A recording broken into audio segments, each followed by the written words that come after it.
you got to remember, this guy has seen a lot of ball as a starting quarterback. And right now at the Cleveland Browns organization, we saw they have 5 quarterbacks on their staff right now. I mean, they don't really know left from right, up to down. They just need stability. And I mean, Joe Flacco gives that stability. It's just looking at the other quarterbacks, and don't forget about Tyler Huntley. Somebody mentioned Tyler Huntley just now.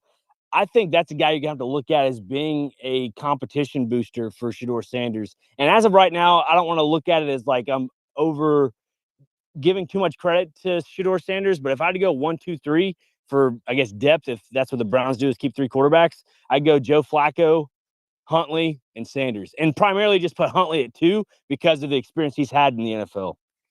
And where does that leave Gabriel? Because you can't necessarily cut him. He was a 3rd-round pick and still owed a good chunk of money. Kenny Pickett, you could probably trade. And then, I mean, Huntley was running out there in the 4th quarter last night. So it makes me think, and they signed him so late, it makes me think that they could cut ties with him pretty easily. It's just hard for me to imagine a world in which they don't keep both Shedeur and Dylan Gabriel. Yeah, I could see that. It's for Huntley being there last night, it was more of just having an extra body out there so they don't wear Shedeur down into the ground. I mean, that's the way they look at it. I mean, that's all I look at it as. They're just having an extra body out there. But yeah, the whole Dylan Gabriel thing, it definitely puts question marks up in the air for that Browns organization. Yes, and I think that's kind of what they wanted, right? I don't think that was a coach's picking Shedeur in the 5th round. I think that was more of an ownership pick. But is that not a good problem to have if you're the Cleveland Browns? Is we don't know who our quarterback is because the guy we kind of took a chance on in the 5th round overperformed in his debut. Is that not a good problem to have, do you think? I can certainly think of worse problems. Right.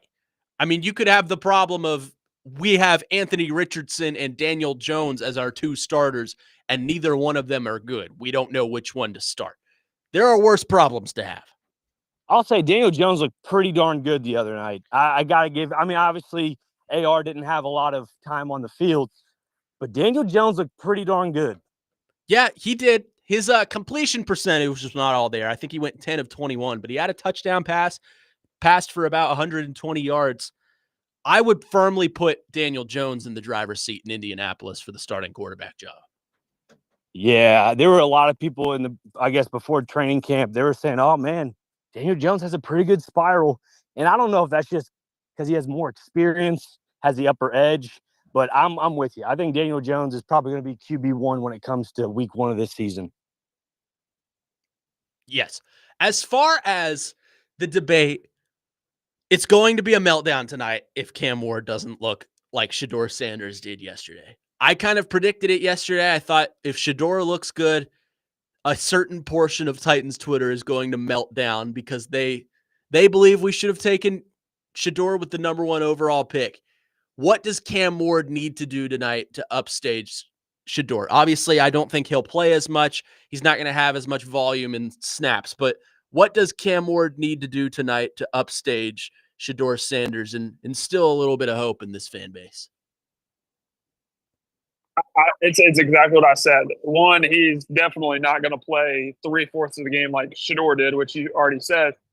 But if he had 1 touchdown, I could see that being enough to you know how crazy this fan base can be. Like if he has 1 touchdown, I think that would soothe a lot of people's minds. But honestly, like what we should be looking for is make the simple plays, hit a couple big explosive plays down the field.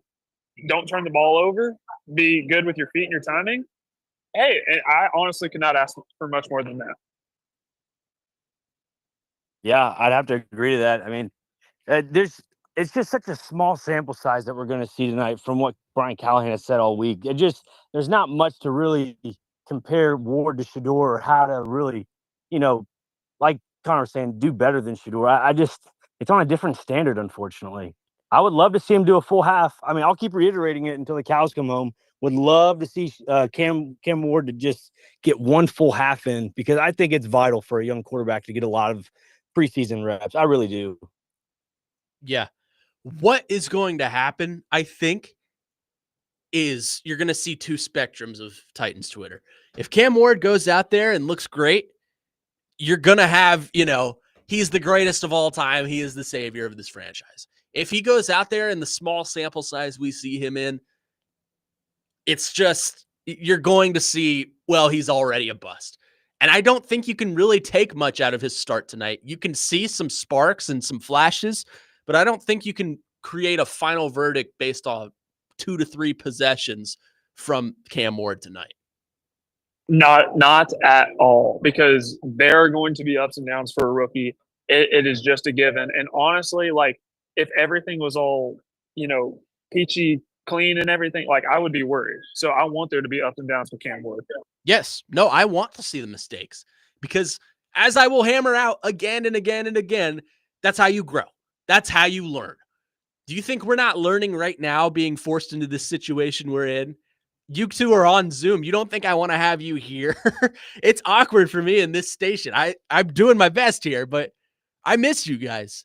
Do you not think that the mistakes Cam Ward makes are going to help him better himself further on down the line? Absolutely, which will then cause him to, oh my goodness, sorry, there was a deer that just stuck up on me.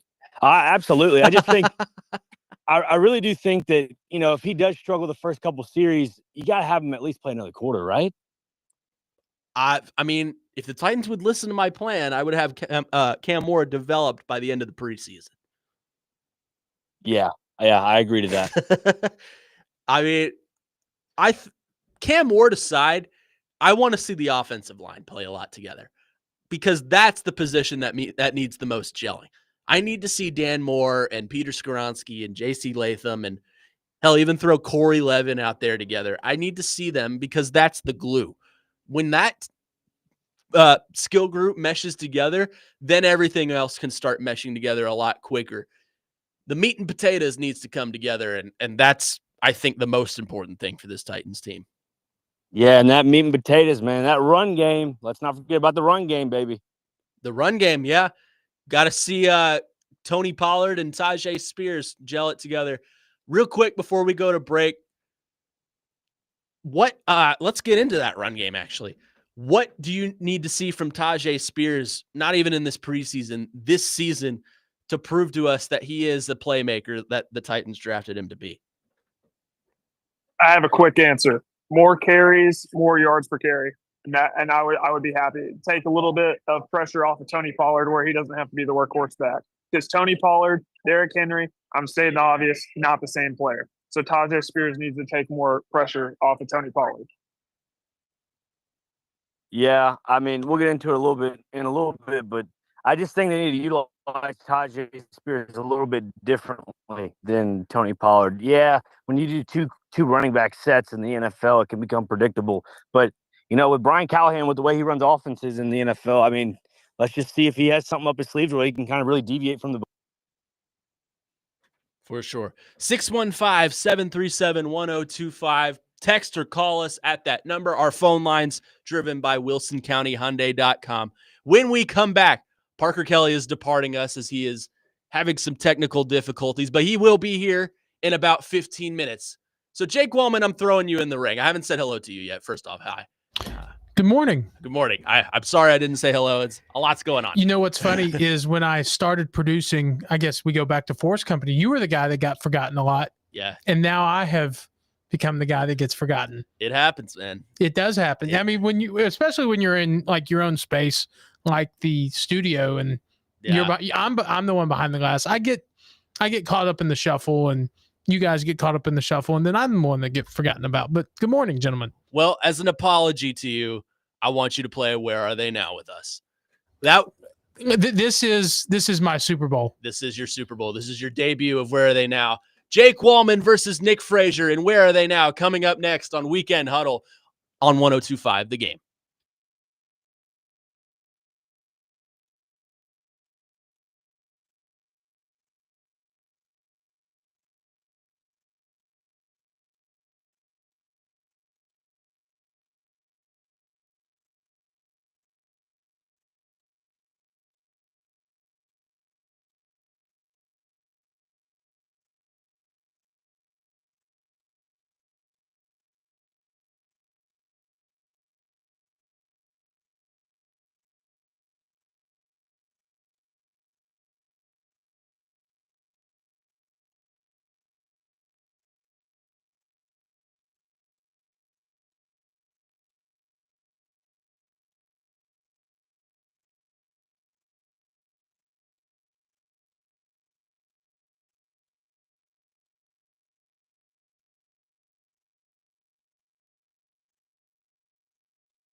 Tune into 102.5 The Game Nashville app, or theGameNashville.com for NASCAR coverage of Go Bowling at the Glen tomorrow at 1 p.m. Coverage presented by Michael Waltrip Signature Floor. Rev up your day on the Michael Waltrip Signature Floor, located on the 3rd floor of Hank Williams Jr. Boogie Bar. Wall-to-wall sports, cold drinks, and great food to fuel the fun. Welcome back, Weekend Huddle, the debut episode of our new show here on Saturday mornings, 9 to 12. Connor Newt, Nick Frazier, Jake Wallman, getting ready to play America's new favorite game show. Where Are They Now? The exclusive game show of the Weekend Huddle. Gentlemen, this is Jake Wallman's debut. Nick Frazier, do you have any advice/trash talk for the man? Well, he said it was his Super Bowl, so I guess he's the Shedeur Sanders of executive producers, so I'm ready for it.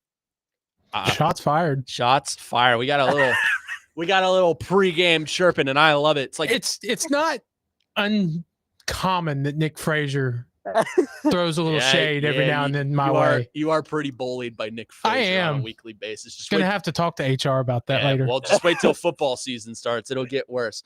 A reminder, if you're new to the show, if you're new to the program, or if you've been around and just forgotten the rules are as follows. I will give you 5 players that are currently active across the globe. The first 3 are within North America. The last 2 could be anywhere in the world. They are in any sport: football, basketball, baseball, hockey, you name it. They have to be active. 2 points for the league, 1 point for the league, 2 points for the exact team. Gentlemen, let's start our engines. Hit the music. And I hear myself in the background. That's okay.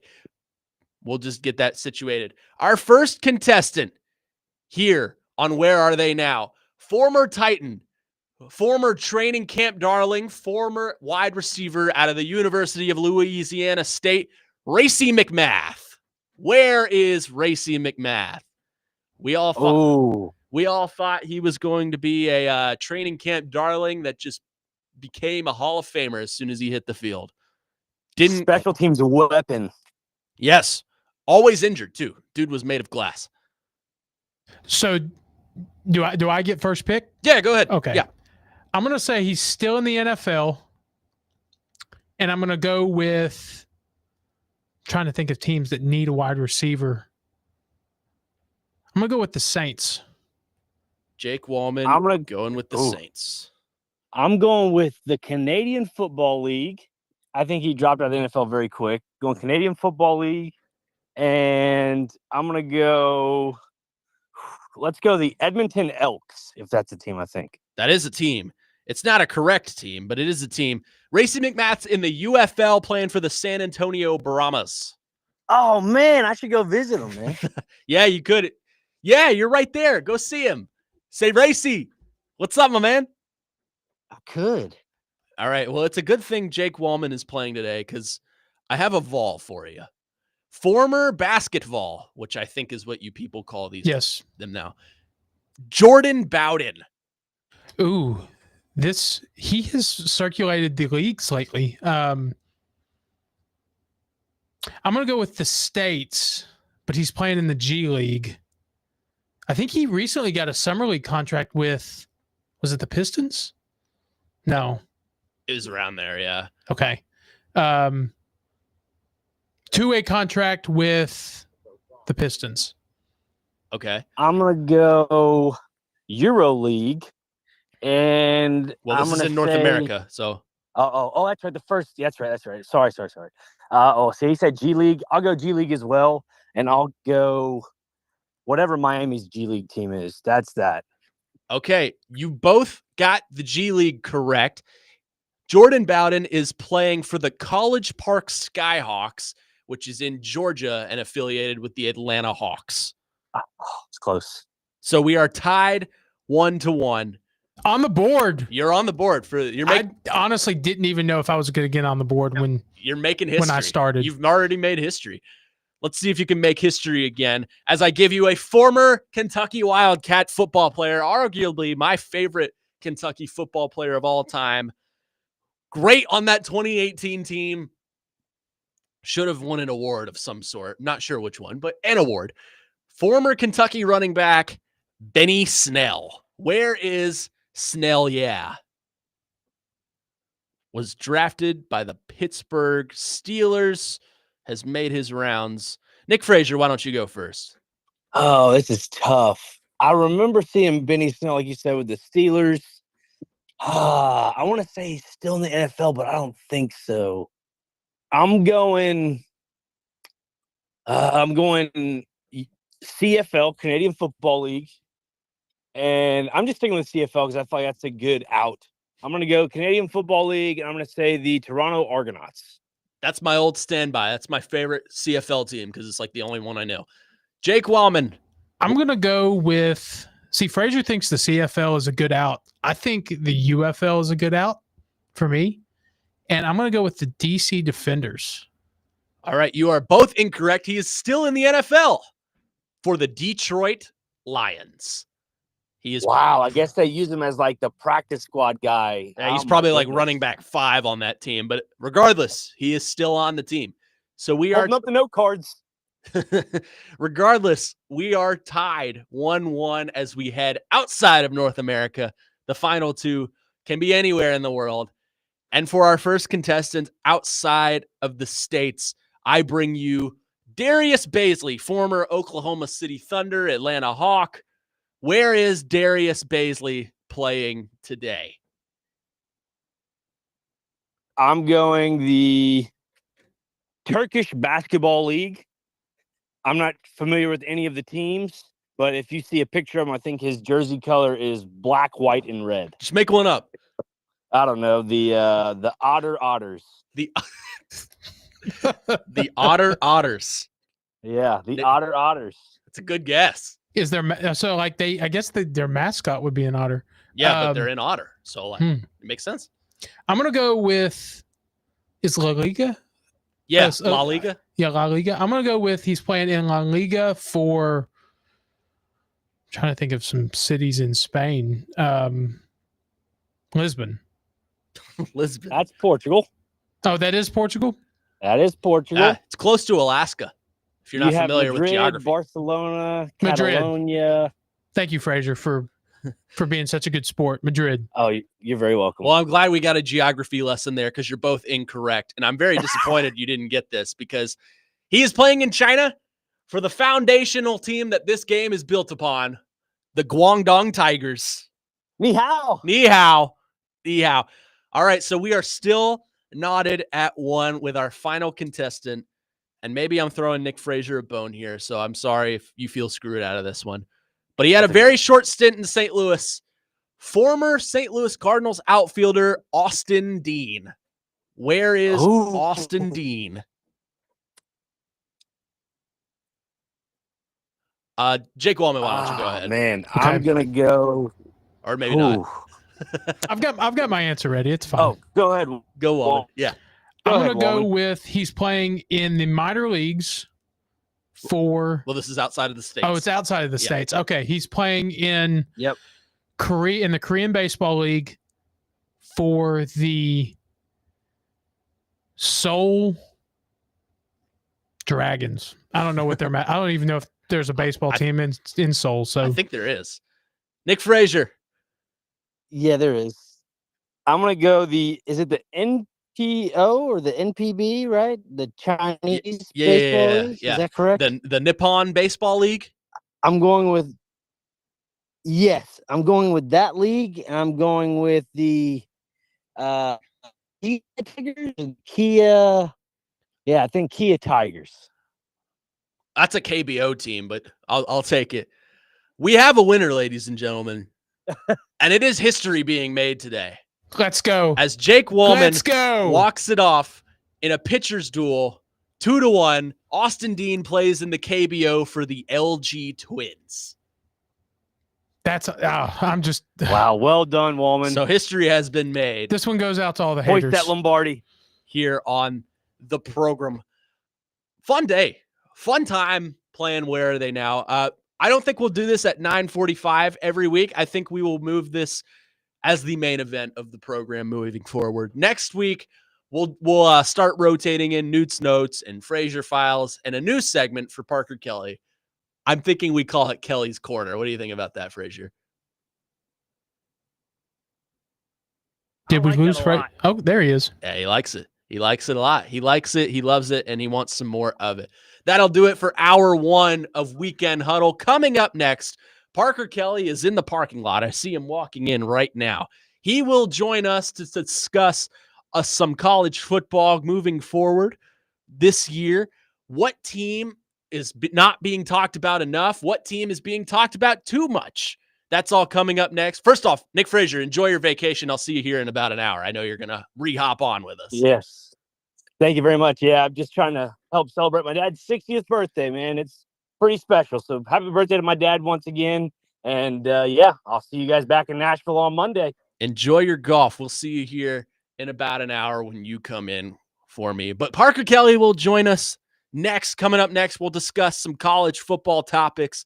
That's all right here on 102.5 The Game. Weekend Huddle. Connor Nude, Parker Kelly, Nick Frazier.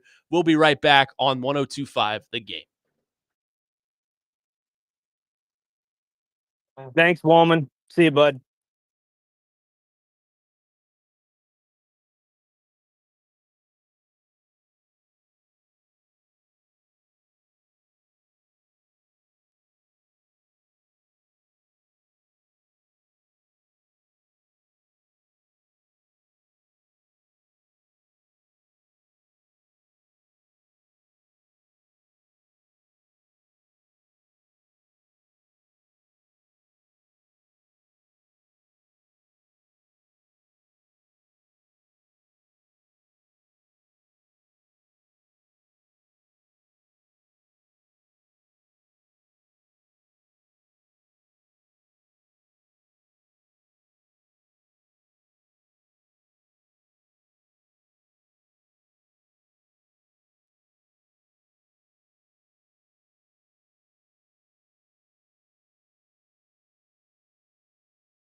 It's just I'm more bullish on Penn State than you are, but I just want to see them do it. Yeah. They have the talent to do it. It's just a matter of execution. Let's flip this conversation over on the other side. We just touched on which team is getting talked about too much. How about what team nationally isn't getting talked about enough? That's next. Weekend Huddle here on 102.5 The Game. Beautiful.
Weekend Huddle here on 102.5 The Game, brought to you by LPL Financial. Financial planning for tomorrow so that you can enjoy today. Welcome back in the second hour of Weekend Huddle, the debut episode.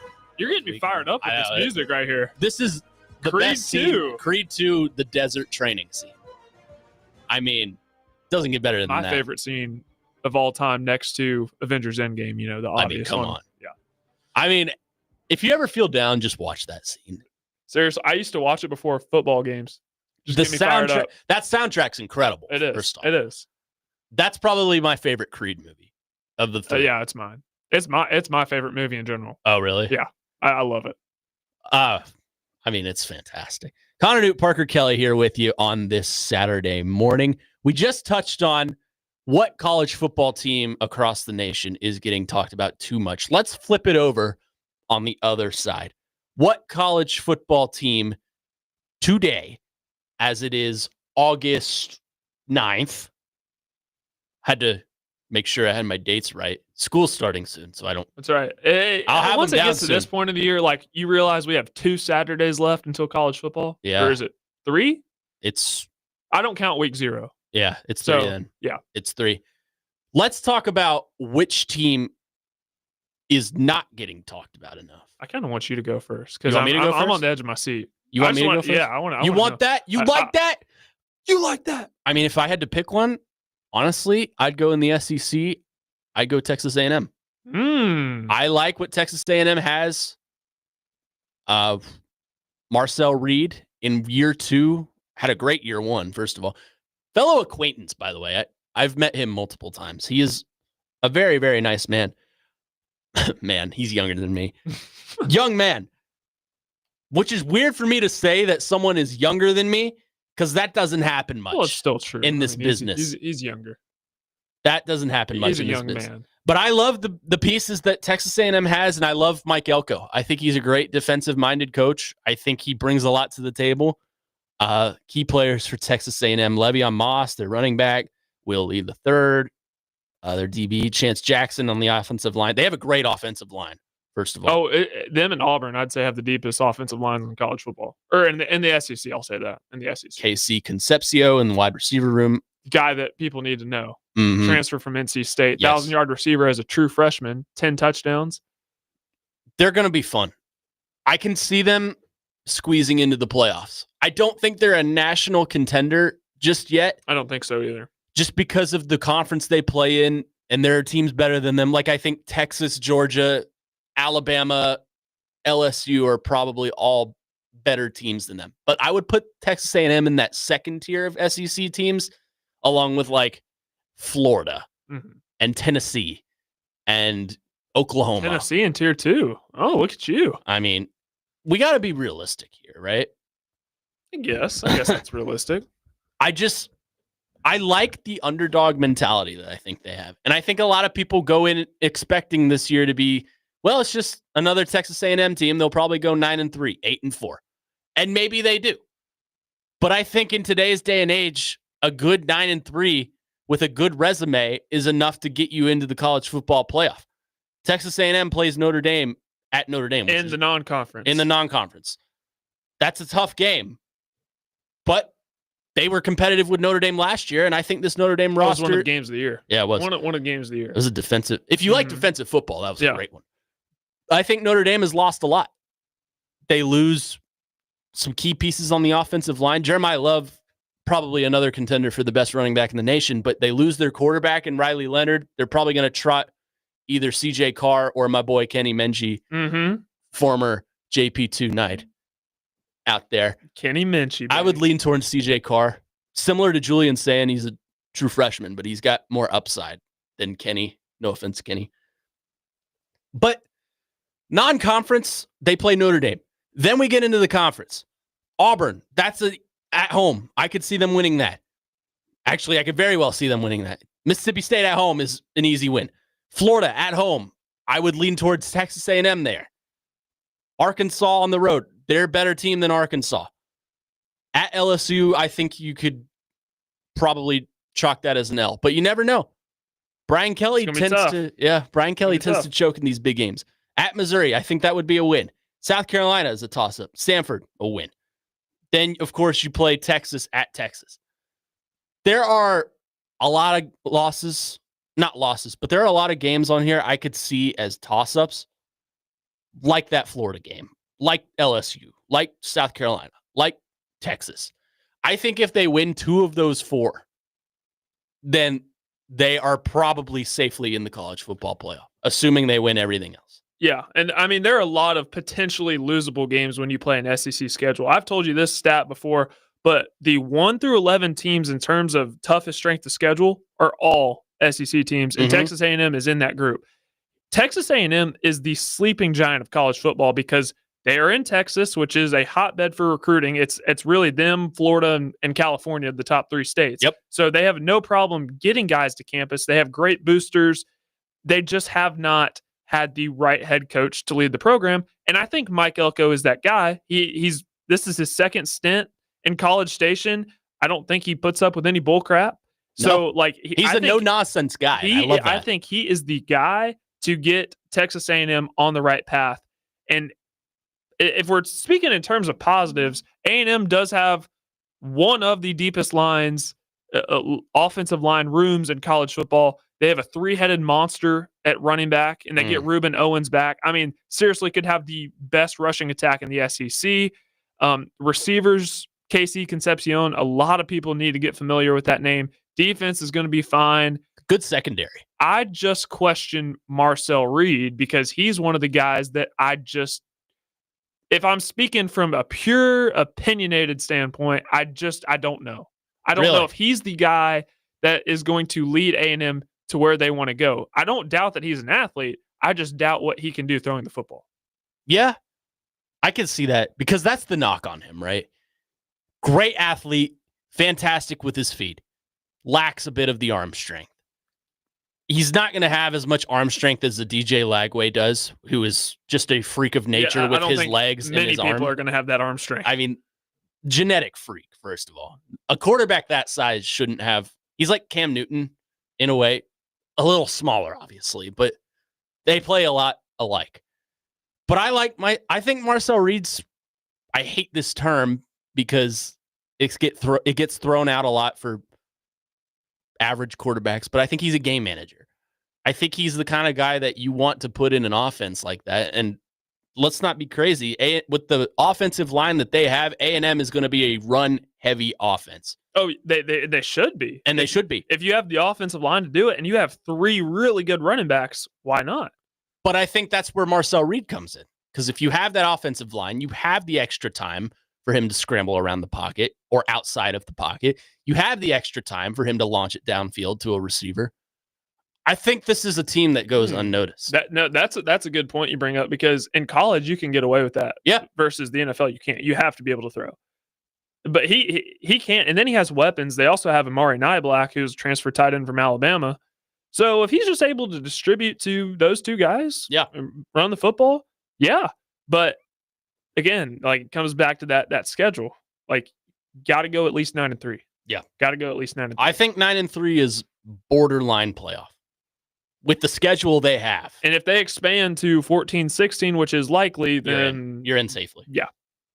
All right. Mine's A&M. What is yours? Georgia Tech. Oh, Georgia Tech is my dark horse. And the on Rambling Wreck, baby. 2 episodes ago on my podcast, I predicted the conference championship games. And I said that Georgia Tech will be in the ACC championship versus Clemson. Now I'm looking at Georgia Tech's schedule right in front of me. They're at Colorado week 1. I'm not much of a believer in Colorado this year. Yeah. But playing at Colorado and the mile high and all that altitude, that is very real. But if Georgia Tech can handle that, then I see them being able to beat Colorado. But outside of that, I'm looking at their schedule, Clemson and Georgia. Those are the 2 games on their schedule that I'm like, okay, those are probably going to be losses. But here's the good thing. They get Clemson at home, and then Georgia is at a neutral site, which I hate, but they're playing Georgia in Atlanta, which, I mean, Georgia Tech the school is in Atlanta, but they're not playing at Georgia Tech. They're playing, I think it's Mercedes-Benz. Yeah, probably Mercedes-Benz. Yeah. So those are the 2 toughest, but yet none of them are on the road. Yeah. They have, you want to talk game manager quarterbacks. Haynes King is the definition of game manager quarterback. Haynes King is the definition of a college quarterback because he doesn't necessarily get it done with his arm, but I think what he contributes with his legs is just as big as anything. And Haynes King and Brent Key, their head coach, are the 2 reasons why I'm such a believer in Georgia Tech this year, because that team embodies what Brent Key is all about. Brent Key is the college Mike Vrabel. This guy will hard-nosed run through the wall. Run through your freaking face. And in the trenches, that's where Georgia Tech is going to play football. And I think their defense kind of reflects that. Exactly. On the D-line, they have a 2-headed monster, I will say, of Blake Bellin and Braden Manley. So when you combine that with the schedule, which is not the most difficult, they don't have to play SMU, they don't have to play Miami, and they get Clemson and Georgia Tech or Georgia at a neutral site or at home. I think when you combine that with their schedule, to me it makes sense. And I'm riding high on Georgia Tech this year. I could see them. The ACC is so wide open, I think, because outside of Clemson, I don't think there is a true superpower team. Maybe Miami. I think people tend to knock on Carson Beck a little bit too much simply because of what he did last year. But which is so wild to me because a season ago we were talking about him being the number 1 overall pick in the draft. And then now oh, he sucks. Like that's what most people say. Now they've lost. Miami's another team. They've lost a lot, obviously. Lost a lot of them receivers. Are here locally.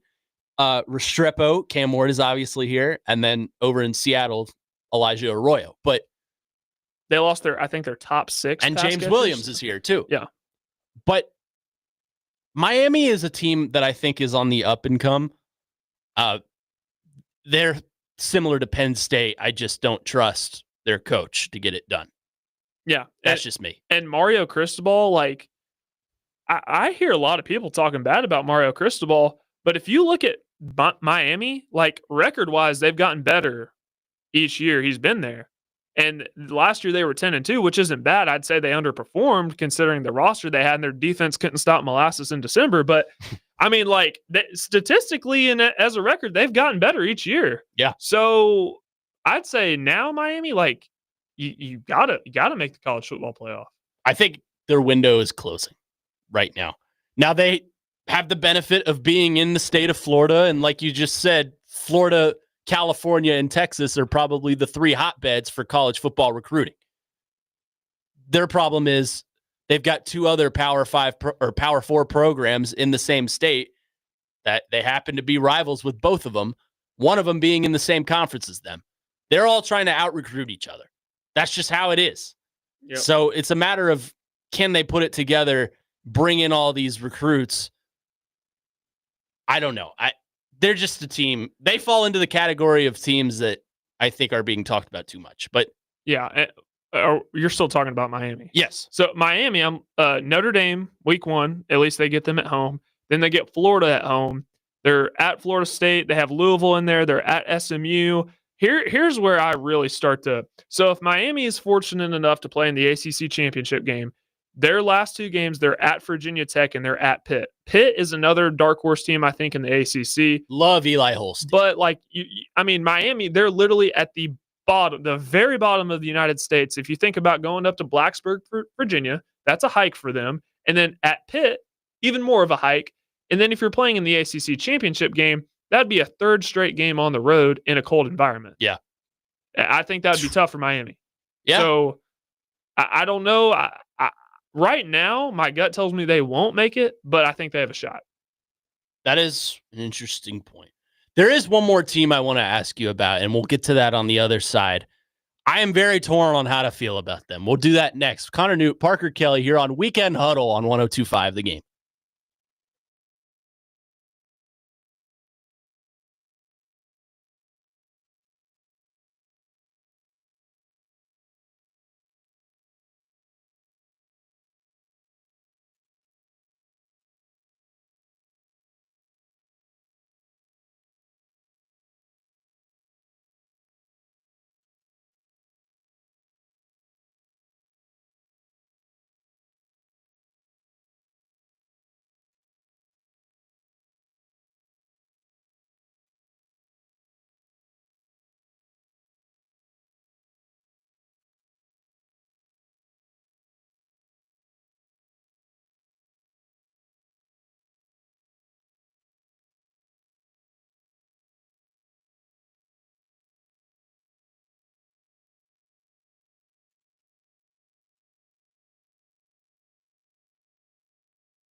Oh, yeah. Does this get you excited for Kentucky Wildcat football, Parker? Oh, baby. Are you excited I'm to not watch sure about Cutter Kentucky, Bowley? but hey, Cutter Bowley, man. Greatest quarterback to ever grace the That's field. the truth right there. Weekend Huddle here on 102.5 The Game. Connor Newt, Parker Kelly here with you on this Saturday morning. I teased it last segment. There is one more team that I am torn about if they're being talked about too much or not enough. And that is the team over in Chapel Hill. Bill Belichick and the North Carolina Tar Heels. I think they are getting a lot of national coverage simply because of who their coach is and what's going on in his life. But looking at this roster, I don't think it's a bad roster. Gio Lopez is your quarterback. He's a freshman. But he reminds me a lot of Tua Tagovailoa. A scrambler, left-handed, but has a deep arm. They have a great defense. Great, maybe a stretch, but they have a solid defense. I'm curious your thoughts, Parker, on North Carolina. I think I'm so torn between them being a dark horse in the ACC or them being a complete flop. Well, I'd say you're just like every logical college football fan out there because the truth is I don't know either. And I know Heather Dinage at ESPN said this. They're the biggest mystery team in college football, which is absolutely the truth. If somebody tells you they know how this is going to work out with Bill Belichick, they're lying to you. Right. We just don't know. He's never done it before, and it's so much different than the NFL. Think about it. You're getting guys out of high school, you're getting guys out of the transfer portal, and you're having to develop them for the NFL. When you get them in the NFL, for the most part, they're already pretty developed. It's just getting them to work as a team. But for North Carolina, I actually have studied them a lot because I know somebody who's a receiver over there. But think about this. North Carolina, if Bill Belichick was in charge of making North Carolina's schedule, I don't think you can make it any easier. I really don't. They open with TCU week 1, which I think is going to be a tough game, but that's at home. In Clemson Keenan. at week 5 is at home. But outside of that, I mean, it's you have Charlotte, you have Richmond, you're at UCF, and UCF is going to be bottom of the Big 12 this year. Yeah. You're at Cal. I mean, I don't think Cal is going to be great because they've been ravaged by the portal. The only thing about that is having to travel to the opposite coast. Virginia, Syracuse, Stanford, Wake Forest, Duke, NC State. Like, those are all winnable games. Those don't scare you. Yeah. What scares you is Clemson and TCU week 1, but at least those games are at home. So, again, if Bill Belichick was in charge of making this schedule, I don't think he could have made it any easier. I should clarify, as Brady on our text line, driven by WilsonCountyHyundai.com, 615-737-1025, says Max Johnson is recovering from injury. Do we really think he's going to be the same Max Johnson as he's been? Well, he's probably not going to be the starter. Right. Or else they wouldn't have got Gio Lopez. It's probably Gio Lopez. I do like their receiving room. Nathan Leacock, who I'm sure Vols fans know, former Vol recruit, switched over when Bill Belichick came on. I think he's a breakout candidate for this team. I think he's a freshman, or a redshirt freshman. But I think he has the speed and the ability to, cut right through the middle and get to the house. But you're right. This is the biggest mystery of a team in the nation, I would think. I mean, we just don't know. We just don't know what it's going to be with North Carolina. I mean, it's like I said, I'm just not sure about this roster either because you had to put it together so fast after he got there. Right. And it's going to take some time. I mean, I think this whole microwave society, sometimes it works if you're playing Russian roulette with the portal, like it worked out for Florida State the year they had Jordan Travis and went undefeated and missed the playoff. But what happened to Florida State last year? They played Russian roulette with the transfer portal. It's a dangerous game. We just don't know how it's going to work out with North Carolina. It's such a mystery, but they have cool uniforms, so that's cool. They do. Pretty. Carolina, sky blue? Carolina blue. Yeah, Carolina blue. It is said if God wasn't a Tar Heel, why did he paint the sky Carolina blue? Who said that? Eric Church, maybe? I wouldn't be surprised if he said it. Well, I heard it from Reese Davis. No, that's true. But he tends to repeat a lot of things. Yeah, it could have been Eric Church. Eric Church is a big North Carolina. He is a big Tar Heel. I thought he was a Bulldog, but then I realized that was Al Dean. And Luke Bryan. Yeah. A lot of these, now I'm just thinking about country stars. Country singers. There are a lot of them. Kane Brown is another one, big Georgia fan. He's a Georgia dog. Well, I know they have a lot of alls. Morgan Wallen, Kenny Darius Chesney. Ruckers, South Carolina. He's a Gamecock. There are no, unfortunately, Kentucky country Jordan stars. Davis, LSU. Ah, that's right. We Country. can make this a segment. Luke Bryan. Which Or, country Luke music Combs. singer? Whatever. Fill in the blank. This country music singer is a fan of what team? That could be a segment. That could. We could play that game. Let's play that. Let's play that next week. Game. I'm just kind of looking through North Carolina's roster. They have some good pieces.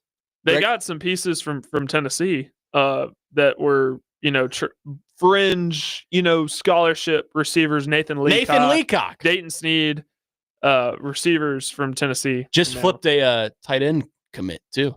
Yep. Dayton's brother Carson, who plays in Middle Tennessee at DCA, my alma mater. Shout out. That's where Big Joe's kid went.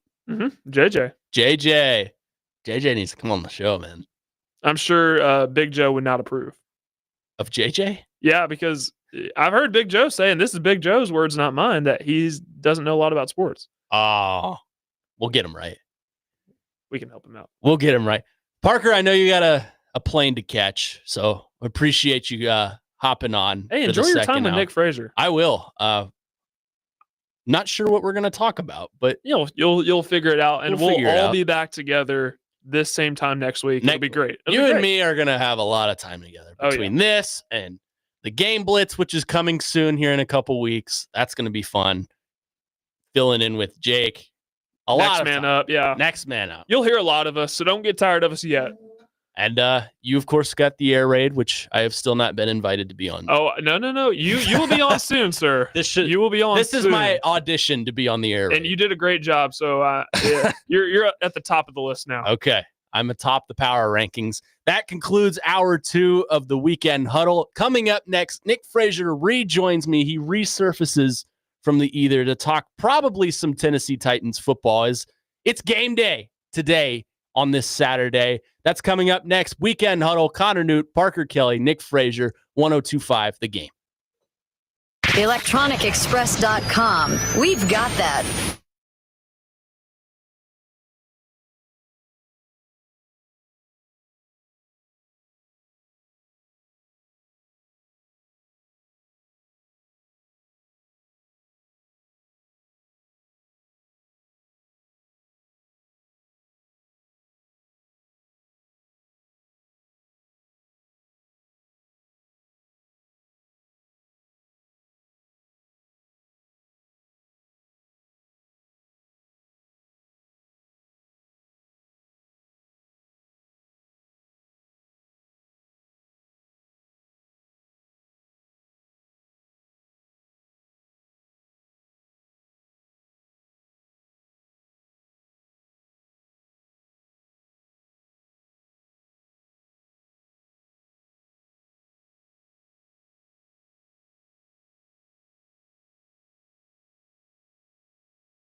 just joined by Parker Kelly, who had to catch a flight to Chicago. But look who's back.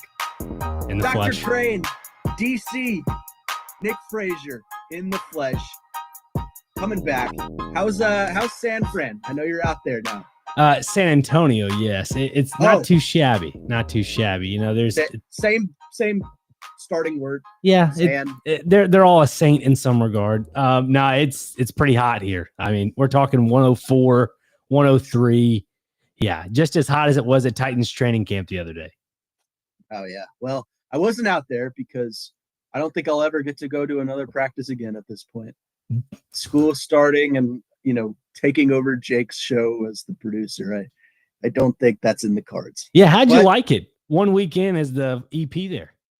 He's doing great, man. It's not about me because it's his show. It's Next Man Up with Jake Lyman, not Connor New. Right. But still, as a producer, though, there's a lot of moving parts. We obviously miss him here, but he's got so much chemistry with everyone that walks through that door. Paul Kaharski, TD, Kevin Ingram came in this week, Corey Curtis. Obviously, Parker and I hosted yesterday, but he's flourishing, man. And he's so, compared to other people I've worked with, he is so low maintenance. It's just, he's easy to work with. You know how he is. That's Jake Lyman. He's a true all-star for sure. He's a Swiss Army knife. You can ask that guy to do anything and he'll do it. Speaking of Swiss Army knives, ESPN is launching a new direct-to-consumer streaming platform that they claim is going to be the Swiss Army knife of sports streaming. They've acquired NFL Network, Red Zone, that entails with Scott Hansen. I don't know if that'll still be 7 hours of commercial-free football during the witching hour. I highly doubt it, but it comes with all the Red Zone or NFL Network programming, like Good Morning Football, all of that. Exclusive NFL games. Also comes with the WWE, which will stream big-time pay-per-views. Premium live events is what the woke left is wanting me to call it. Oh, boy. So we're just renaming pay-per-views now? Okay. Yes. Interesting. Premium live event. But it will carry the Royal Rumble, WrestleMania, SummerSlam, everything you want, which will kind of derail Peacock as it is. But I broke that down on my podcast, Ring Knowers, which will be coming up here shortly on 102.5 The Game at 1 o'clock. So be sure to stay tuned for that. Myself and Christian Skelton on that. But I want to talk about the NFL side of things. What does this mean for the future of football? Football TV, I should say. Yeah. The starting price for this direct-to-consumer product is $30 a month, $29.99. Are you, Nick Frazier, as a football fanatic, a sports fanatic, willing to pay $30 a month for this product? Well, yes and no. I was reading a lot of just different articles about this. So supposedly, if you have cable television, which I'm one of those old boomers that has cable television, it doesn't really affect DirecTV. Yeah. It doesn't really affect those that have cable television. Now, you may see a little bit of a price hike on your cable bill by a couple dollars, but I don't think it'll affect it in a full aspect regard. Now, this DTC, the direct to consumer, when it comes to $30 a month, that includes ESPN Plus, your pay-per-view events that is now being rephrased as something else.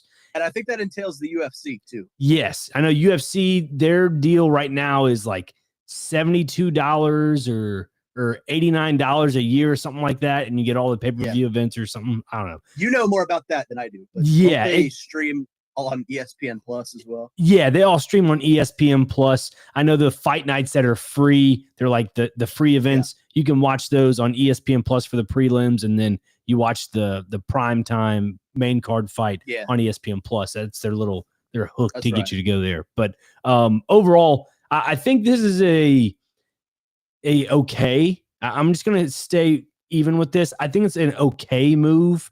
Overall, I'm not necessarily a fan of it, but it's an okay move. I think a better way to phrase it is I get it.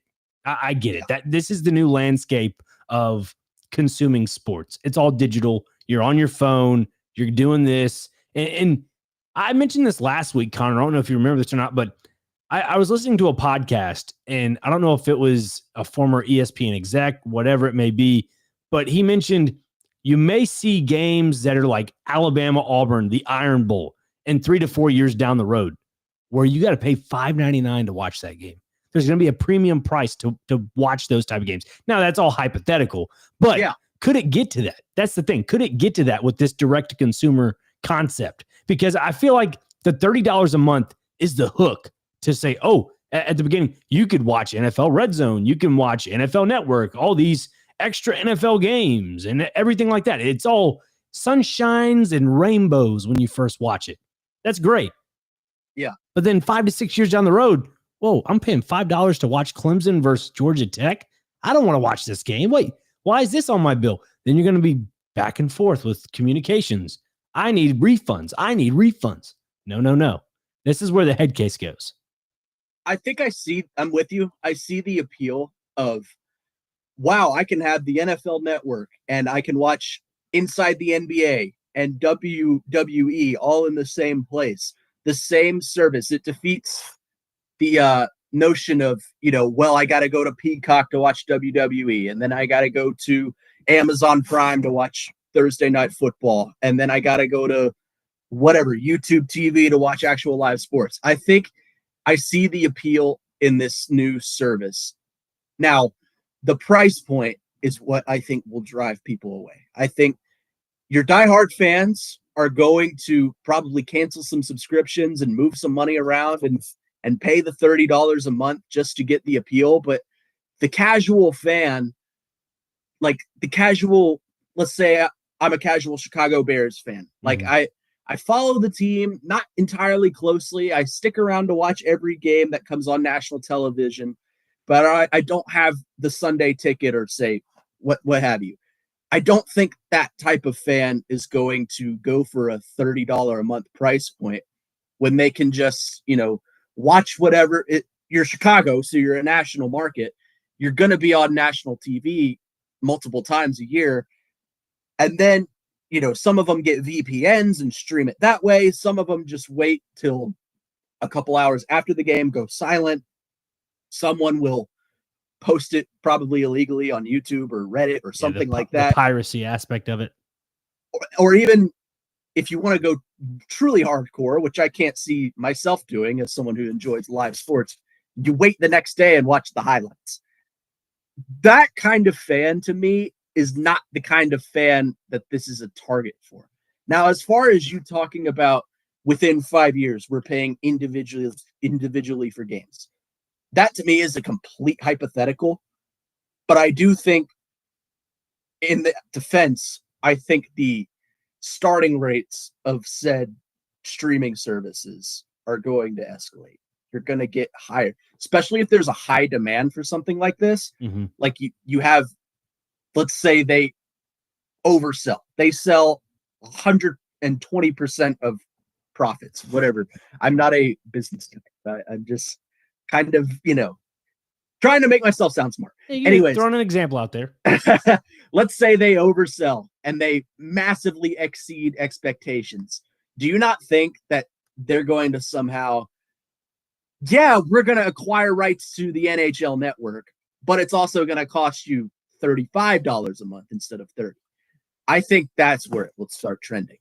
Yeah, I agree, because I don't know if you remember this or not. Back, I'd say probably it's the end of the NBA finals, near that realm, where they were talking about inside the NBA, and then ESPN basically outsourced them for the upcoming season this fall. There was a big, I think it was ESPN, Peacock, NBC, and CBS. They all were going to make this one mega app where it was all going to have your sports on one app where everybody was going to be together. But then something fell through the cracks where they weren't able to go all the way through with it, and it didn't work out. So now each of these individual entities, as I'll call them, platforms, are going to make their own streaming service. So obviously ESPN has theirs. I wouldn't be surprised if Fox has theirs. I mean, they already do, but to this aspect where you're going to have a big old, stream or of whatever it may be. But I don't know. It's just there are a lot of question marks around it. Again, I'll reiterate the ESPN DTC unlimited plan, $30 a month, like we're talking about, but you get all their linear networks, ESPN, 2U, SEC Network, ACC Network, ESPN News, Deportes, ESPN Plus, all that. So, but if you have cable, you have most of that, right? Exactly. So what my thing is, and I think this is a +1 for cable providers and also +1 for people that consume all this through cable, is I know this for a fact. The cable provider I'm with, I have a grandfathered in rate.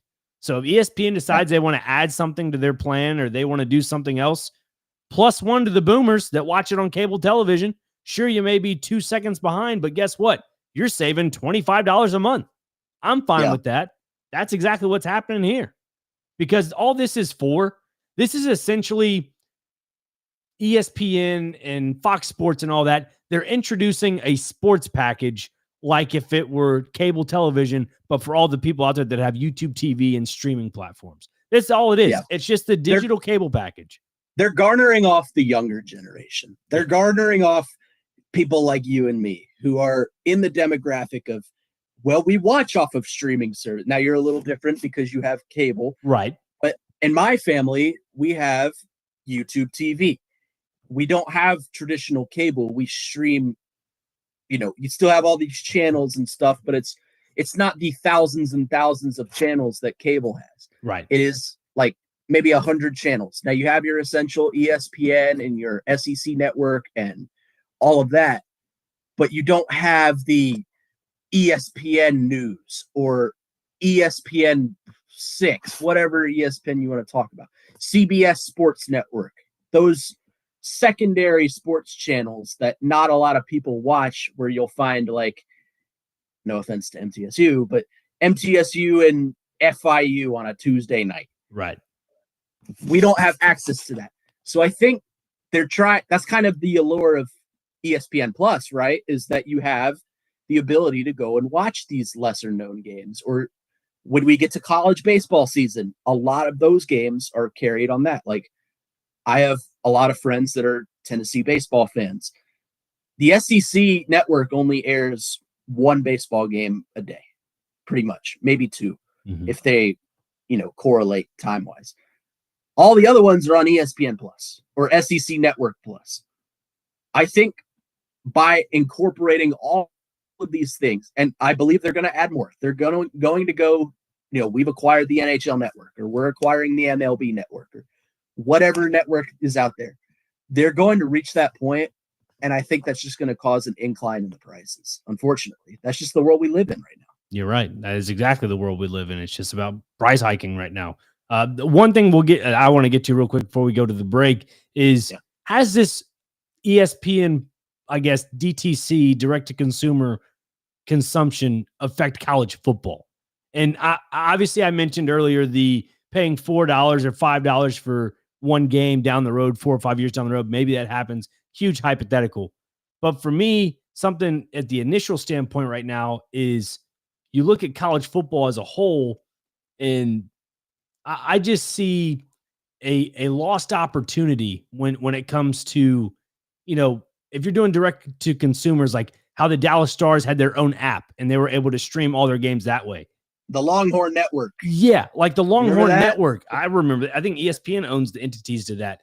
I think all these teams need to start doing that, and or the SEC needs to just start doing their own platform. Obviously, they have a contract with ESPN, but I just think that might be the lay of the land going forward once these all these contracts expire. I think that's what we might see going forward. I don't know.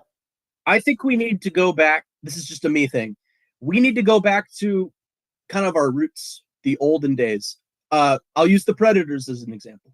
When the Predators first came to Nashville, this was obviously before you and me, but they had a way, and the Sounds do this today.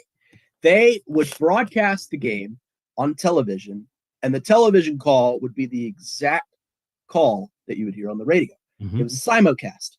I would love to see college programs, University of Kentucky, for example. I'll use my team.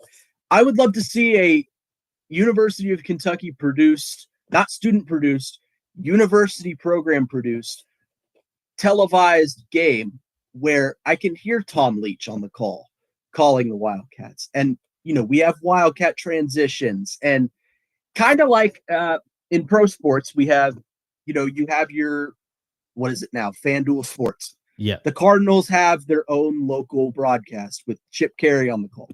Something like that. I think that should be the route we get. But that's just my opinion.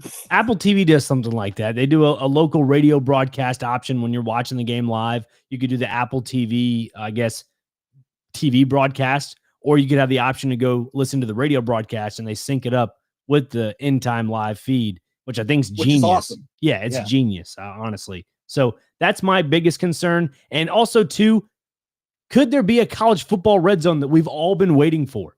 Maybe with the 10%. Yeah, maybe there might be. You want to get to that on the other side? Sure. Yeah. Okay. Let's talk about that. Also, let's talk about the fact that as of today, August 10th, 2025, we are exactly 2 weeks away from the start of college football. You can text or call us at 737-1025. This is Weekend Huddle with Connor Newt, Nick Frazier. We'll see you on the other side here on 1025 The Game.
As a tease that I wasn't expecting to talk about, but I am now very interested to talk about.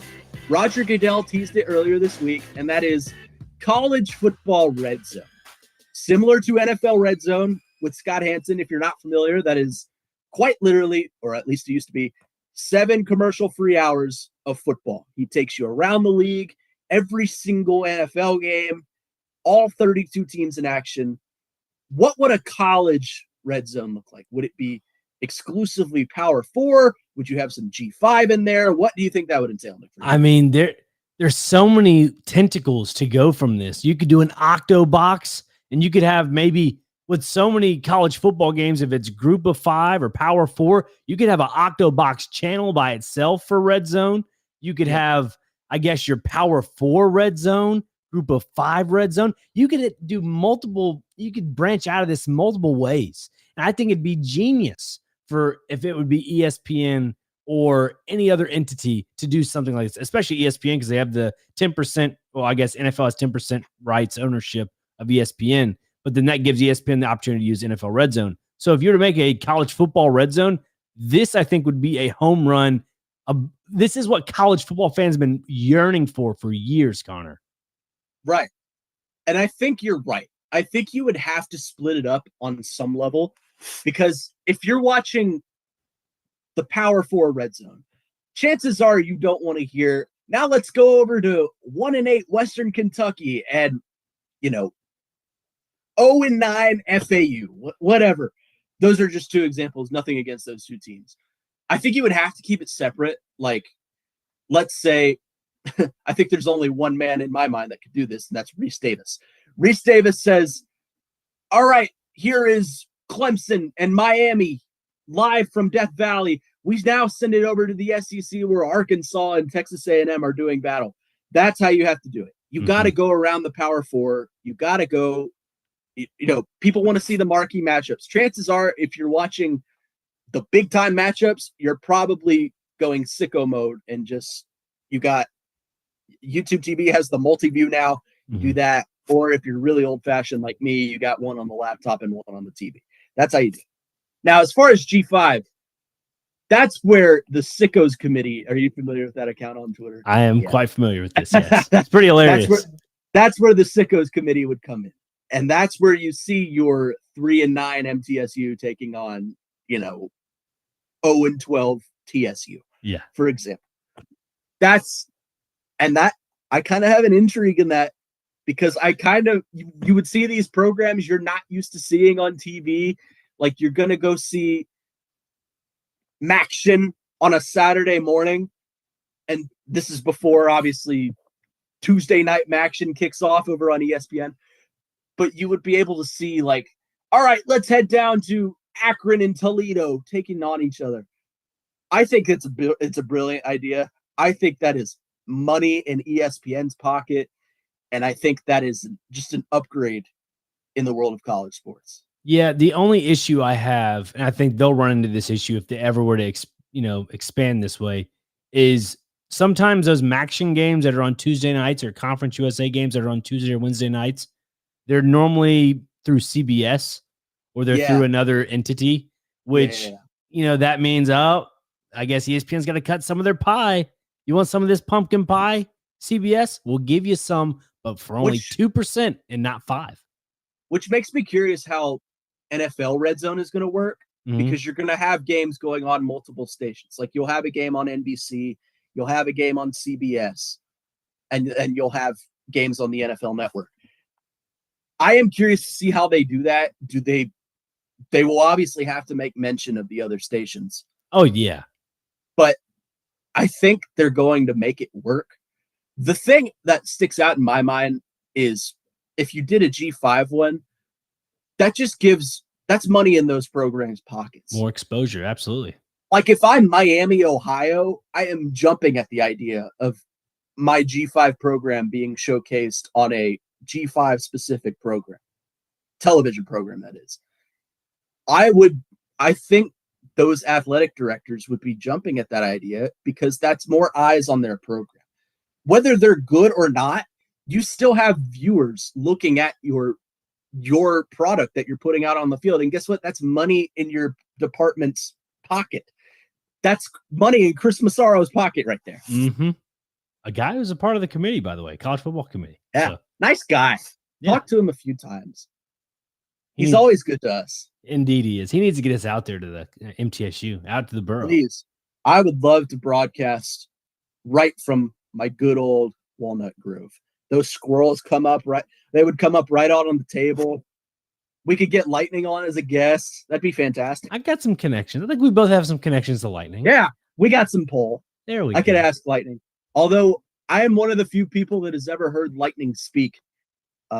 One time I showed up to an MTSU basketball game in a Cardinal shirt, and Lightning pulled me in close and whispered in my ear, "Go Cubs." So, Lightning's a Cubs fan. Okay. Yeah, I guess Lightning supports his brothers in blue. Interesting. Well, Connor, thanks for allowing me to go on my soapbox with this direct to consumer. No, you set me on the soapbox. I mean, it's such an interesting topic to me, because I mean, as people in sports media, you kind of want to see how it shakes out. So, yeah, I mean, is the landscape of college football going to change? I mean, I think we're all just wanting to see the Octobox button college football form. We want to see Scott Hansen doing college football games. That makes me wonder, before we go to the break, was it Scott Hansen's bladder that caused all the commercials to come into the factor, or was it something else? I mean, 7 hours of commercial-free football, you're a camel at that point. I mean, I'm convinced that guy just doesn't eat or drink the day before. Yeah. kind of like Joey Chestnut. Like he just doesn't eat like a week prior to the hot dog eating contest. I'm convinced Scott Hansen just doesn't do anything. Maybe he sleeps the entire day, which respect to him. And if he does, I think he has an emergency bottle or something. And he has to. There's no way that guy stands behind the podium and doesn't do anything. Stands, by the way, does not sit. Yes. Stands. Legend. He's an American hero. He needs, whenever he's gone, I need to see his suit hanging up in Canton, Ohio. I agree. He should have a gold jacket for all that, to be honest with you. I will directly contact the NFLPA and say Scott Hansen needs to be on. Hang it up in the rafters. Hang it up in the rafters. What we got coming up next, Connor? You mentioned the landscape of college football changing because of this streaming service, because of the sports media side of things. But I want to talk about the landscape of college football as it is on the gridiron. I kind of teased it last segment and we didn't quite get to it. So let's get to it this next segment. 14 days from today, the college football season kicks off. Who is your preseason Heisman frontrunner? That's up next here on Weekend Huddle 102.5 The Game.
Welcome back inside the huddle here on Weekend Huddle on a Saturday morning. Connor Newt, Nick Frazier, talking a little college football. And you can get involved in the conversation on our text line driven by WilsonCountyHyundai.com, 615-737-1025. Frazier, we are almost there. 2 weeks from today, Week 0 of college football kicks off. And I have to admit, I was upset with you a couple of days ago because I heard you and Chase and Joe talking about college football rivalries, and Joe brought up Farmageddon. And neither of you guys knew what Farmageddon was, despite it being a matchup in week 0. Yeah. And that's Kansas State and Iowa State. I should have knew. I'm sorry. I should have Come known. on, man. That's my bad. I don't know if you get this or not, but it's like maybe producer fatigue when you get behind the board and you're just so dialed in on what you're doing on the computer. Yeah. Sometimes you just hit a wall, man. Yeah, I think that's probably what it was. Hopefully that's not the case in some regard, but that's probably what it was that day. I can tell you I hit a wall yesterday because I'm sure Nashville is completely sick of my voice right now, as I hosted Next Man Up with Parker Kelly yesterday for 3 hours. Then I was on the air with Joe Dubin for about 3 hours. Ooh. So hopefully I'm not burning people's eardrums off with my obnoxious voice, but no. And they got ring knowers coming up at 1, so you're good. Yep. That's and tomorrow at 10. So everyone is going to be completely sick of Connor by the end of the week, but that's okay. You know what I'm not sick of and what I'm ready for? College football. I've been playing the game, obviously, but I'm ready for the real thing. And really, I'm ready to see who produces the most. And that leads me to the question, which, of course, I would like my audience to respond to, too. Who, right now, 2 weeks out from the season, is your preseason Heisman frontrunner? That's a good question. I'm trying to think. I mean, for me, I've been really big on Texas A&M this preseason, and Parker and I just touched on that on the last segment. I think Texas A&M is a team that people are not talking enough about. Yeah, Mike Elko is a really, really good coach, head coach that is, and I think with Marcel Reed having the experience he had his true freshman year, it just gives him the upper edge. As a 21-year-old, you got to be, and as a coach as Mike Elko, you got to be excited for what you got coming up. You have a lot of returners on the offensive side of the ball with a young quarterback who's pretty composed in Marcel Reed. Plus, not only good with his arm. Solid offensive line. Yeah, that's exactly right. The offensive line is solid. And not only is Marcel Reed good throwing the ball, the guy can run. He's versatile. Yep. He can do it all. I hate using these two words because I think it's kind of derogatory towards quarterbacks. But Marcel Reed is kind of a game manager to me in that I don't think he is the elite level quarterback that a DJ Lagway or a Garrett Neismeyer or a Lenora Sellers is. But he's going to win you some football games. It's with his legs. He doesn't have the biggest arm, but that's okay because he has such a good offensive line. He's allowed to move around the pocket, move outside the pocket. Texas A&M has a three-headed monster at running back, so that'll help him out a lot. And they've got some solid receivers. So I'm with you. I think Marcel Reed, although he may be the product of a winning football team this year, I think it's going to be a lot because of him. Mm-hmm. I agree. And another twist to this that I'm curious about, there are a lot of position players minus quarterbacks that are up already for contention of the Heisman preseason. Is.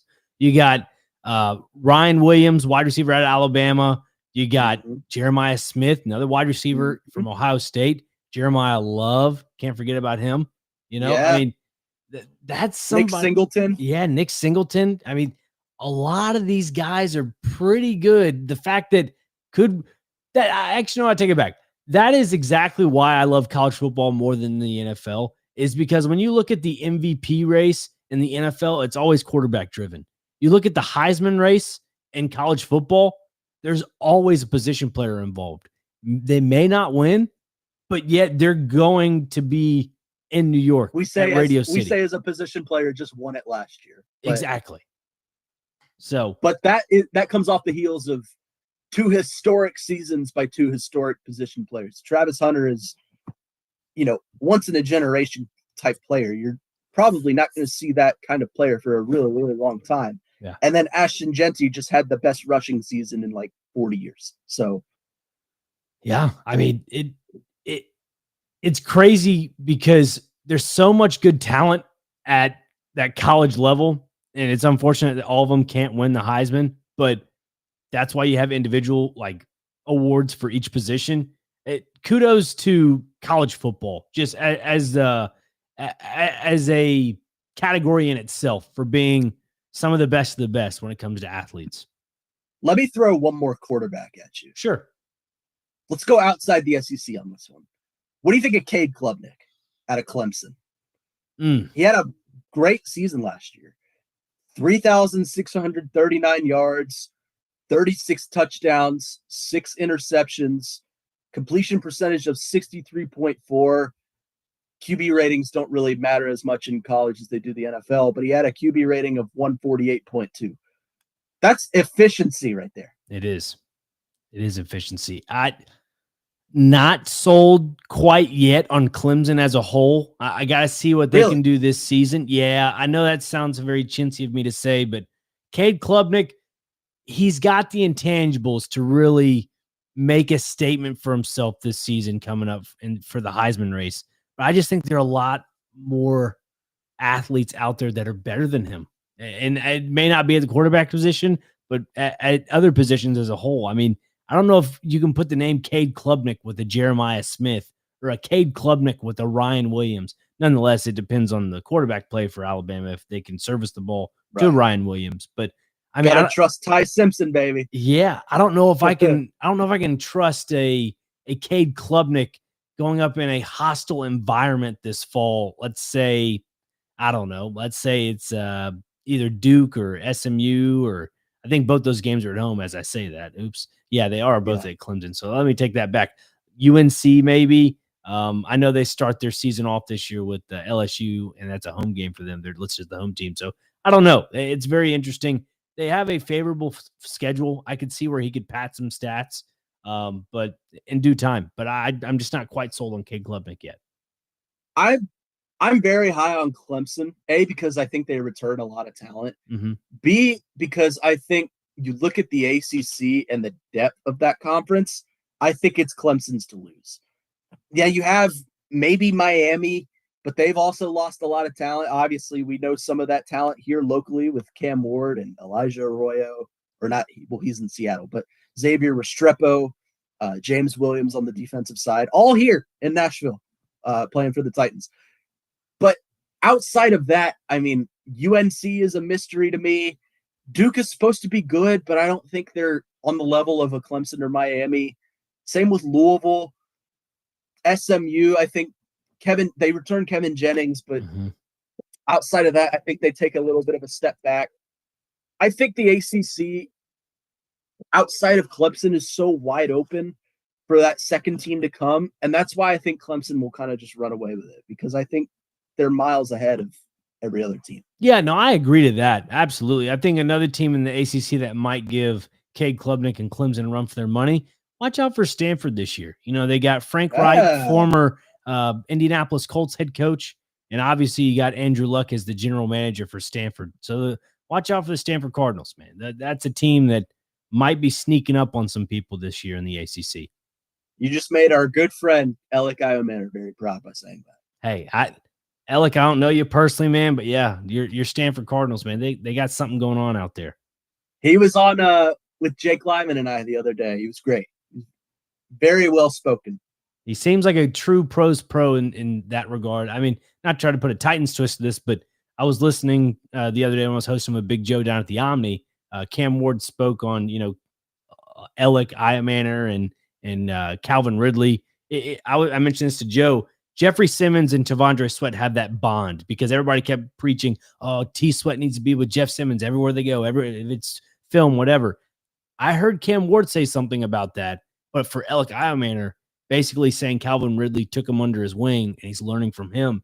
And from every clip I've seen from their joint practice earlier this week with Tampa Bay, that dude looks pretty darn good. Yeah, I've been out on that practice field a few times, and that guy has not disappointed me every time. He's not the fastest guy. He's not the biggest guy, but man, that dude is such an elite route runner. Like, he is going keep your head on a swivel if you're a DB, because he is going to make you miss. Indeed. I mean, yeah. If I was a DB, we all know what happens there. It's Sir Clamps a lot. Nobody's getting the ball past me, man. I just tell you that right now. I feel like you would be a clamp up DB. I think you would just go out there and hit someone. Yeah, I might throw a cheap shot in there once or twice, but like I think I'd rather see you as an edge rusher. Just Bobby Boucher, just see me as an inside linebacker, gun the quarterback. buddy. I'm taking out some legs. I tell everybody, put me an inside linebacker. I'm taking out some legs, man. I mean, don't sleep on Nick Frazier at DT. I could see you breaking through again, getting to that quarterback. Tennessee Titans. I will sign the waiver and come out to practice one day. I know you listen, Brian Callahan. You have your people call my people. Brian Callahan. I hear they're having tryouts at Cheesecake Factory parking lot this afternoon. Oh, I'm ready. So, give me a nice. If you want to get out there, give me a nice cheesecake. I love cheesecake, and give me some pads. I'm ready to go. I know you're in Texas right now, but I'll have my boy Brian send you a private jet, and we'll get you out there. You know what they say? Everything's bigger in Texas. Everything? Everything. Okay. Just say everything from what I've been told. Speaking of the Titans, let's get to this on the other side. It's game day, Nick Frazier. We have Titans football on today, August 9th, 2025, the day Titans football returned to our screens. What is the expectation for this preseason game? Super high, but what are those expectations / predictions? We'll get to that on the other side on the Weekend Huddle here with Connor Newton, Nick Frazier on 102.5 The Game.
One last segment here on Weekend Huddle on your Saturday morning drive. Connor Newt, Nick Frazier here with you. It's game day, Nick Frazier. Titans football is back on our televisions today as they take on Tampa Bay live from Raymond James Field. This is Field or Stadium? Stadium in Tampa, Florida. Are you excited? Dude, I really don't know what to think. Should I be excited or should I be nervous or should I just be sad?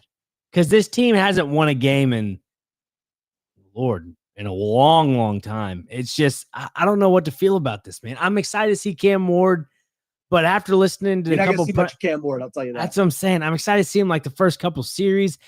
I'm a big candidate that he should play a whole half, but we're not going to see that. I told you last week, I would go out playing him a quarter today, a half next week, and then as much as you can get out of him in the final game without getting him hurt. Yeah, ramping him up. I like that idea. Accelerate him. I think he'll see a maximum of like 3 series today. That depends on how quickly he goes. If he goes out the first series and it's a 3 and out, chances are he's probably going back out for another series. Yeah. If he goes out and runs 13 plays, 7-minute drive, I don't think you're going to see much of Cam Ward after that.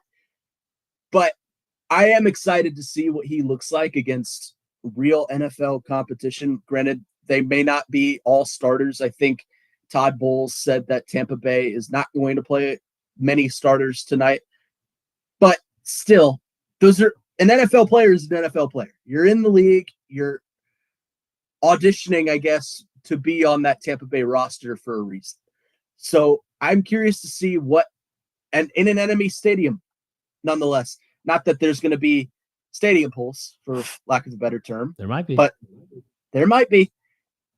I don't think Cam Ward is one to give in to pressure. I really don't. I think he is viewing this as just another game, which it is, and it doesn't really matter what happens. But I am excited to see him. The other thing I'm excited to see about Cam Ward is how does he connect with these young receivers? Is he connecting with Alec Iomanner and Chimere Dike and even Bryce Oliver, James Prochet? I want to see how those guys look. And Xavier Restrepo, who I'm sure will see some reps. I really want to see how this wide receiver room looks. That's my biggest anticipation of tonight's game. Yeah, that wide receiver room, it's pretty deep. I think I was talking to Big Joe earlier this week on maybe Monday. We are talking about wide receivers. I wouldn't say deep, but they have numbers. Well, that's what I mean. Deep is in numbers. You want to see. Yeah, because Xavier Restrepo, I think from looking online, is like wide receiver 8 right now, which is not making the cut for the roster. He ain't making the cut. I'll tell you that right now. If they keep, I was telling Lyman this a couple days ago. I think if the Titans keep 6 receivers, they'll keep obviously Ridley, Lockett, Jefferson, Bryce Oliver, DK, and Iomanner. If they keep 7, add James Prochet to that list. I agree. I like that lineup. I like that depth right there. Which I'm a fan of that lineup. Yeah, because I think you get kind of everything you need. Yeah, Bryce Oliver and James Prochet, they both are good punt and kick returners. They're versatile in the passing game. I'm a fan of that. That's a great lineup. Now, if you're doing punt returner, I'm a fan of sticking Chimere Dike out there. He has experience in that position. He did it for Florida. He has the speed to do so and make an electric play. Lyman keeps hammering home this stat that the Titans haven't scored a kick return touchdown since like 2018. Yeah, it's been a long time. It's been a long, long time. I think if anyone is likely to do that, it would be Chimere Dike. Yeah. Now, the problem with him is his hands. He doesn't have as good hands as some of these other receivers like Calvin Ridley or Alec Iomanner, even for that matter. That comes with time. That's something you can coach up and something you can develop. But I think his athleticism is just too hard to deny him a position at the punt return. Yeah, I agree. I think if you got good hands, as you know, Joe Rexford may not have good hands, according to Mike Vrabel. What are you doing with your hands, Joe? I don't know. He hits the mic a lot with his hands. He does, like something like this. Maybe I'm not going to do that. It's bad for the listeners. Sorry, probably busted some eardrums. No, yeah, I'm excited for tonight though. Overall, just Want to see what Cam Ward's about. I think the 1 or 2 series we'll see him play. I'm just hoping he doesn't throw a slant route over the middle and it gets intercepted, because that just seems to be the narrative for Cam Ward right now when it comes to making bad decisions, is being too quick with it and forcing a throw literally right off the edge where there's that quick slant. And, Cody Barton seems to have his number in training camp so far. And obviously Hassan Reddick had that first interception of the first pass from Cam Ward earlier this week. So I don't know if that's a Dan Moore with the pad level height, or if it's Cam Ward's given a tell or something. I don't know. That's what I'm just worried that he's not there yet. I think that's what it is. I think the learning process for him needs to slow down a little bit. He keeps talking about how everything's going too fast for him. I really hoping the best for Cam Ward in his first experience in the NFL, but time will tell. Yeah, and I think that's something that's Titans PTSD, because ever since McNair, you've had that fear of that quarterback. Vince Young wasn't ready. Jake Locker was never ready. Marcus, we ready, and then after the injury, had a downward swivel. Ryan Tannehill, of course, you brought him in, and he was a proven veteran, but the Titans can't develop a quarterback, it seems. Yeah. I think that fear you have is rational. I think that is a very valid fear. I tend to lean towards, I think he's ready. He has 50-plus games of college football under his belt, and every coach he's had has harped on him being ready and confident. So I think that's my head is at, but I can totally understand the fear the average Titans fan would have of, he's not going to be the savior. Yeah. Not right off the bat, that is. And look, if he goes out there tonight and he throws an interception and makes a mistake, that's okay. Don't freak out. This is preseason football with a rookie quarterback. He has to make these mistakes, because if he doesn't, then he doesn't learn. What's that thing Chase McCabe always tells us? The best way to do something, or the best way to learn something is by doing it. Mm-hmm. If you want to do something, if you want to host a live radio show, you got to do it. You just got to get thrown in there. You'll get better with time. I'll listen back to our very first show together, Frazier. April 20th of 2024, the debut of Forrest Cup. Great memory. Yeah, photographic. I was awful on that show, listening back. I was terrible. I stuttered. I would take breaths in the middle of my sentence, and I still do some of that sometimes. But you cannot tell me the August 9th, 2025 version of radio host Connor Newt is not miles better than April 20th of 2024. Absolutely. It's part of development. You have to make those mistakes to develop.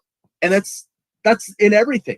That's in driving, that's in school, and it sure as hell is in being an NFL quarterback. That's part of it. Mm-hmm.